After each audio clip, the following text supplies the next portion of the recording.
பொதுவாக இங்கிலீஷில் இந்த ஹீ ஷி இட் இந்த சப்ஜெக்ட்ஸ் பக்கத்தில் ஒரு மெயின் வெர்ப், அதாவது ஒரு V1 வெர்ப் வந்துருச்சுன்னா அந்த வெர்பு கூட எஸ்ன்ற வார்த்தை நம்ம சேர்த்துக்குவோம் இல்லைங்களா? ஏன் சேர்த்துக்கணும்? ஏன்னா அது இலக்கண விதி, அப்படித்தான் சொல்லியிருக்கிறாங்க. அதுதான் கிராமர் ரூல் அப்படின்னு சொல்லியிருக்கிறாங்க. அதை நம்ம மீற முடியுமா? சரி, இப்போ உதாரணத்துக்கு நான் நடக்கிறேன் அப்படின்னா ஐ வாக் அப்படின்னு பேசலாம். நாங்கள் நடக்கிறோம் அப்படின்னு பேசுறதா இருந்ததுன்னா வி வாக் அப்படின்னு பேசலாம். நீ நடக்கிறாய், நீங்கள் நடக்கிறீர்கள் அப்படின்னு பேசுறதா இருந்ததுன்னா யூ வாக் அப்படின்னு பேசலாம். அவர்கள் நடக்கிறார்கள் அப்படின்னு பேசுறதா இருந்ததுன்னா தே வாக் அப்படின்னு பேசலாங்களா? சரி, இதுவே ஹி வந்துருச்சுன்னா அந்த வாக் அப்படின்ற வேர்ப் கூட இந்த எஸ்ன்ற வார்த்தையை நம்ம சேர்த்துக்கணும். ஹி வாக்ஸ் அப்படின்னு நான் பேசணுமே தவிர ஹி வாக் அப்படின்னு பேசக்கூடாது. அதே போல தான் ஷீ வாக்ஸ், இட் வாக்ஸ். இங்கிலீஷில் பார்த்தீங்கன்னா ஒரு ஸ்டாண்டப் கமெடியன் இந்த வேர்ப்ஸை வச்சு தமாஷ் பண்ணியிருப்பாரு. அதை பார்த்துட்டு வந்துடலாமா? I hate verbs in English. I dance, you dance, he dances. Why? Is he dancing more than me? I don't think so.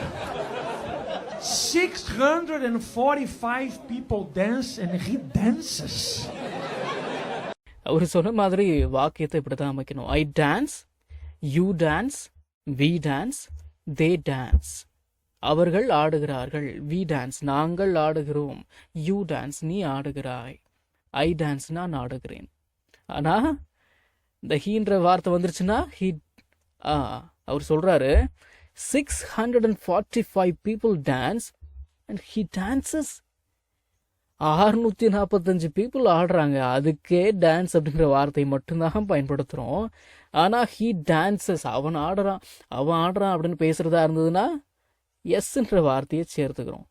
என்ன 645 பேர் ஆடாததையே அவன் ஆடிட்டு இருக்கான் அப்படின்னு அவரு காமெடி பண்ணுறாரு. சரி, he dances, she dances, it dances. அந்த எஸ்ன்ற வார்த்தையை சேர்த்துக்கணும். வெர்பு கூட எப்போ ஹீ ஷீ இட் இந்த சப்ஜெக்ட் வந்துருச்சுன்னா. இதுதான் இலக்கண விதி, ஞாபகம் வச்சுக்கோங்க. சரி, அந்த ஷோ எத்தனை மணிக்கு ஆரம்பிக்குது?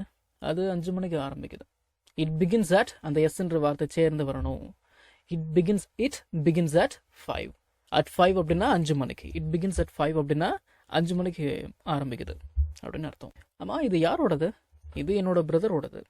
இது என்னோட பிரதரோடது அப்படின்னு பேசணும். It belongs to my brother. It belongs to my brother அப்படின்னா இது என்னோட பிரதரோடது. பிலாங் அப்படின்றது ஒரு மெயின் வேர்ப், அது கூட நம்ம எஸ்எஸ் சேர்த்துக்கிறோம் ஆச்சுங்களா? சரி, இட் ஸ்மெல்ஸ் பேட் அப்படின்னா இந்த ஸ்மெல் அப்படின்ற வார்த்தை ஒரு மெயின் வேர்ப், அது கூட நம்ம எஸ்எஸ் சேர்த்துக்கிறோம். ஏன் சேர்த்துக்கிறோம்? ஏன்னா இட்டுன்ற வார்த்தை வந்திருக்கிறதால. அந்த இட்டுன்ற வார்த்தை அந்த இட்டுன்ற சப்ஜெக்ட் பக்கத்தில் ஸ்மெல் அப்படின்ற வார்த்தை வந்திருக்கிறதால எஸ்ன்ற வார்த்தையை நம்ம சேர்த்துக்கிறோம். ஏன்னா அது இலக்கண விதி. இட் ஸ்மெல்ஸ் பேட் அப்படின்னா இதோட ஸ்மெல்லே நல்லா இல்லை அப்படின்னு அர்த்தம். இது ஸ்மெல் நல்லா இல்லை, கெட்ட வாடை அடிக்குது அப்படின்னு அர்த்தம். சரி, இதோட ஸ்மெல் ரொம்ப நல்லா இருக்கு, ஸ்மெல் நல்லா இருக்கு அப்படின்னு பேசணும். எப்படி பேசலாம்? இட் ஸ்மெல்ஸ் குட் அப்படின்னு பேசலாங்களா? சரி, இதை பாரு, இது எல்லாருக்கும் நடக்கிறது தான். இன்னும் உனக்கு மட்டும்தான் நடக்குது அப்படின்னு உனக்கு மட்டும்தான் இதெல்லாம் நடக்குது அப்படின்னு நினச்சிட்டு இருக்காது நீ. இது எல்லாருக்குமே நடக்கிறது தான். It happens to every one அப்படின்னு பேசலாம். It happens to every one, இது எல்லாருக்குமே நடக்கிறது தான். ஜஸ்ட் டேக் இட் ஈஸியாக எடுத்துக்கிட்டு போயிட்டே இரு. எப்பயாவது இந்த மாதிரி நடக்கும், எப்பயாவது இந்த மாதிரி நடக்கிறது உண்டு அப்படின்னு பேசணும். எப்படிங்க பேசலாம்? It happens sometimes like this. Sometimes அப்படின்னா சில நேரங்களில். It happens sometimes like this. எப்பயாவது இந்த மாதிரி நடக்கிறது உண்டு. சில நேரங்களில் இந்த மாதிரி நடக்கும், சில நேரங்களில் இந்த மாதிரி நடக்கிறது உண்டு அப்படின்னு அர்த்தம். அது பக்கத்தில் போகாத, அது ஏதோ பாம்பு மாதிரி தெரியுது, அது ஏதோ பாம்பு மாதிரி இருக்குது. It looks like a snake. அப்படின்னா அது ஏதோ பாம்பு மாதிரி தெரியுது, அது ஏதோ பாம்பு மாதிரி இருக்கு, ஏதோ கனவு மாதிரி இருக்கு. ஆமாம், ஏதோ கனவு மாதிரி இருக்கு. It feels like a dream. Like சேர்த்து உச்சரிக்கணும். It feels like a dream அப்படின்னா ஏதோ கனவு மாதிரி இருக்கு. இதோட டேஸ்ட் ரொம்ப நல்லா இருக்கு அப்படின்னு பேசணும். It tastes so good. இதோட டேஸ்ட் ரொம்ப நல்லா இருக்கு. It opens automatically. இந்த வாக்கியத்துக்கு என்னங்க தமிழ் அர்த்தம்? இது தானாகவே திறந்து கொள்ளும் அப்படின்னு அர்த்தங்களா? சரி, இந்த மாதிரி இதுக்கு டைம் எடுக்கும். உன் அவசரத்துக்கெல்லாம் இதெல்லாம் முடிக்க முடியாது. இதுக்கு டைம் எடுக்கும், அதுக்கு டைம் எடுக்கும் அப்படின்னு பேசுறதா இருந்ததுன்னா இங்கிலீஷில் இட் டேக்ஸ் டைம் அப்படின்னு பேசலாம். It takes time. It takes time அப்படின்னா இதுக்கு டைம் எடுக்கும் அப்படின்னு அர்த்தம். சரி, இட் சேவ்ஸ் யுவர் டைம். இந்த வாக்கியத்துக்கு என்னங்க தமிழ் அர்த்தம்? It saves your time. இது உங்கள் நேரத்தை மிச்சப்படுத்தும், இது உங்கள் டைமை சேவ் பண்ணும் அப்படின்னு அர்த்தங்களா? சரி, இட் கிவ்ஸ் மீ ஹோப் அப்படின்னா இது எனக்கு நம்பிக்கையை கொடுக்குது, அது எனக்கு நம்பிக்கையை கொடுக்குது அப்படின்னு அர்த்தம். சரி, இது பார்க்கறதுக்கு ரொம்ப அழகா இருக்கு, இது பார்க்க ரொம்ப அழகா இருக்கு. இட் லுக்ஸ் ஸோ பியூட்டிஃபுல் அப்படின்னு பேசலாம். இட் லுக்ஸ் ஸோ பியூட்டிஃபுல், இது பார்க்கறதுக்கு ரொம்ப அழகா இருக்கு. ஷீ லுக்ஸ் ஸோ பியூட்டிஃபுல் அப்படின்னா அவ பார்க்கறதுக்கு ரொம்ப அழகா இருக்கு, அந்த அம்மா பார்க்கறதுக்கு ரொம்ப அழகா இருக்கு. ஹீ லுக்ஸ் ஸோ ஹேண்ட்ஸம் அப்படின்னா அவன் பார்க்கறதுக்கு ரொம்ப அழகா இருக்கான், அவர் பார்க்கறதுக்கு ரொம்ப அழகா இருக்காரு அப்படின்னு அர்த்தங்களா? சரி, மழை வர மாதிரி இருக்கு, மழை வருவது போல் தெரிகிறது. இட் வில் ரெயின் அப்படின்னா மழை பெய்யும். It looks like it will rain அப்படின்னா மழை பெய்கிற மாதிரி இருக்கு அப்படின்னு அர்த்தம். மழை வர்ற மாதிரி இருக்கு, மழை பெய்கிற மாதிரி இருக்கு அர்த்தம் அப்படின்னு தான் அர்த்தம்.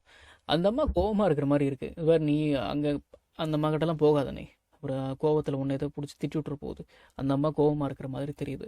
It looks like she is angry அப்படின்னு பேசலாம். ரொம்ப வலிக்குது அப்படின்னு இங்கிலீஷில் பேசுகிறதா இருந்ததுன்னா இட் ஹர்ட்ஸ் ஸோ மச் அப்படின்னு பேசலாம். இட் ஹர்ட்ஸ் ஸோ மச், ரொம்ப வலிக்குது. வீட்டில் யாரோ இருக்கிற மாதிரி தான் தெரியுது, வீட்டில் யாரோ இருக்கிற மாதிரி இருக்கு. சம்படி இஸ் ஹோம் அப்படின்னா வீட்டில் யாரோ இருக்கிறாங்க அப்படின்னு அர்த்தம். It looks like somebody is home அப்படின்னா it looks like somebody is home, வீட்டில் யாரோ இருக்கிற மாதிரி தெரியுது, இருக்குது. நம்ம தமிழில் பேசக்கூடிய அன்றாட வாக்கியங்களை இங்கிலீஷில் எப்படி பேசலாம்னு சொல்லி ஒரு 1000க்கும் மேற்பட்ட ஆங்கில வாக்கியங்களை தமிழில் மொழிபெயர்த்து ஒரு 5 PDF நான் ரெடி பண்ணியிருக்கேங்க.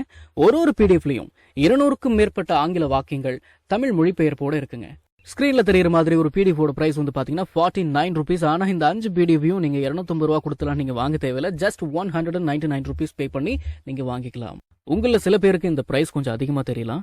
உங்ககிட்ட நான் பணிவோடு சொல்லிக்கிறது என்னன்னா, இந்த 5 PDFையும் ரெடி பண்ணுறதுக்கு எனக்கு 1 வாரம் டைம் எடுத்துக்கிச்சுங்க. ஸோ அந்த டைமுக்கு தான் நான் உங்ககிட்ட பணம் கேட்குறேனே தவிர மற்றதெல்லாம் எதுக்கும் கிடையாதுங்க. நீங்கள் புரிஞ்சுப்பீங்கன்னு நான் நம்புகிறேன். PDF வந்து இப்படி தாங்க இருக்கும். ஸோ விருப்பம் உள்ளவங்க ஸ்க்ரீனில் தெரியிற நம்பருக்கு கால் பண்ணுங்கள்.